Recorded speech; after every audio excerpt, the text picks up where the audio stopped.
জি sir. আমি আপনার ব্যাগের তল্লাশি নেব। কেন স্যার, আপনি আমার ব্যাগে কেন তল্লাশি নেবেন?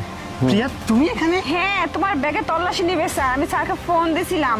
কেন স্যারকে তুমি ফোন দিয়েছো কেন? আমার ব্যাগে কেন তল্লাশি নেবেন স্যার? তোমার ব্যাগে সন্ত্রাসী কর্মকাণ্ডের সমস্ত জিনিসপত্র আছে, এর জন্য স্যারকে ফোন দিছি আমি। ব্যাগটা দিন। কি বলছেন স্যার? আমার ওয়াইফ পাগল হয়ে গেছে স্যার।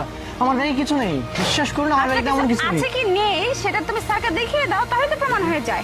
স্যার আপনি কি সব উল্টাপাল্টা কথা বলছেন? দেখুন আমার ব্যাগে এমন কিছু নেই স্যার। স্যার এখানে অ্যালুমিনিয়াম আছে, সেখানে সিগন্যাল পাচ্ছে স্যার। স্যার বিশ্বাস করবেন না, আপনি ব্যাগ দেখুন। স্যার আমার ব্যাগে কিছু নেই স্যার। আমার ওয়াইফ, তুমি কি স্যারকে বুঝিয়ে বলো আমি তোমার হাজবেন্ড। এই, আমি বারবার বলতেছি আপনি খুলেন ওটা।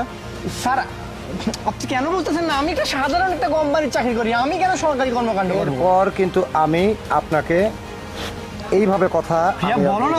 আমি তো বলতেইছি তোমার ব্যাগেই আছে। আরে আপনি ওখানে কথা বলছেন কেন? আমার সঙ্গে কথা বলুন। তুমিও স্যারকে বলতেছো? ব্যাগটা দেখিয়ে দাও, তাহলে তো সবকিছু প্রমাণ হয়ে যায়। বলুন। স্যার দেখছেন, মুখোশ, ইনক, আগলা চুল দেখছেন? এই দেখেন তো পিস্তল দেখুন। কি ব্যাপার, এখন কি বলবে তুমি? স্যার বিশ্বাস করেন স্যার, এইসব কোত্থেকে আমার ব্যাগে আসছে আমি কিচ্ছু জানি না স্যার।